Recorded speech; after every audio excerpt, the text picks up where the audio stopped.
Eh bien, c'est de continuer le combat contre ce texte, mais sur des motifs d'inconstitutionnalité. Nous sommes allés donc mardi de la semaine dernière devant le Conseil constitutionnel. Nous étions 10 des différents groupes qui avaient co-signé le recours.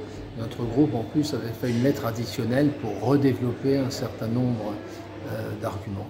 Les grands arguments, c'est d'utiliser un véhicule législatif qui est une loi de financement rectificatif de sécurité sociale qui est totalement inadaptée et donc en violation de la loi organique relative aux lois de financement de la sécurité sociale. Le deuxième argument, c'est un argument qui consiste à dire que la multiplication des recours à des dispositifs dont chacun d'entre eux sont constitutionnels, mais l'accumulation du recours 47.1, 49.3, enfin, etc., constitue un obstacle à un fonctionnement normal du Parlement. Et puis après, il y avait un argument sur ce qu'on appelle les cavaliers sociaux, c'est-à-dire des articles qui n'ont rien à voir dans une loi de réforme. Le plus bel exemple, c'est l'index senior, voire le contrat senior. Vous savez, c'était une idée du Sénat qui a été entièrement vidée de son contenu en commission mixte paritaire, pour vous donner deux exemples, vous voyez. Donc ça, c'était un quatrième. Il y avait un quatrième argument qui concernait Mayotte, développé par l'une de nos membres qui est députée de Mayotte, qui consistait à dire, en matière de retraite, les citoyens français habitant Mayotte sont dans un département d'outre-mer, donc ils doivent avoir les mêmes droits que tous les autres Français, puisqu'ils sont en département. Ça n'est plus un territoire d'outre-mer.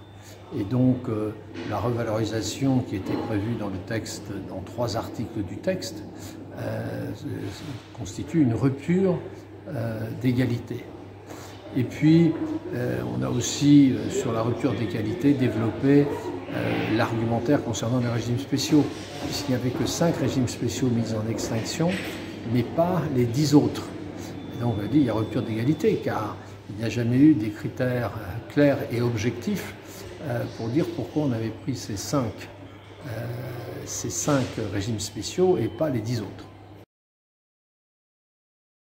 Alors je me garderai de faire des pronostics, mais ce qu'on peut dire, c'est qu'il semble que le Conseil constitutionnel a le choix entre 2 axes.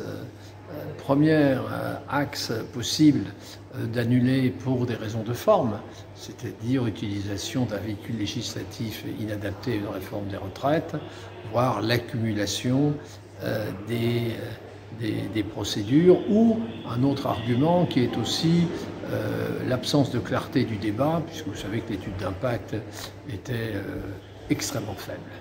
Et il vient d'y avoir d'ailleurs une décision du bureau de l'Assemblée nationale qui a saisi le Conseil constitutionnel sur un texte qui vient d'être déposé et la majorité du bureau a déféré au Conseil constitutionnel pour demander au Conseil constitutionnel de vérifier que l'étude d'impact, c'est sur la loi de programmation militaire, est tout à fait inadaptée. Oui. Donc ça, c'est un premier axe pour toute ou partie de ces arguments de dire j'annule la totalité de la loi. Il y a une deuxième hypothèse, c'est qu'ils annulent qu'un certain nombre d'articles ou de parties d'articles parce que ce sont des cavaliers, parce qu'il y a rupture d'égalité, enfin, pour un certain nombre d'atteintes à des principes constitutionnels. Donc voilà, me semble-t-il, les 2 grandes voies. Qu'est-ce qui se passera? Bien malin. Attendons 17 h vendredi prochain pour le savoir. Très bien.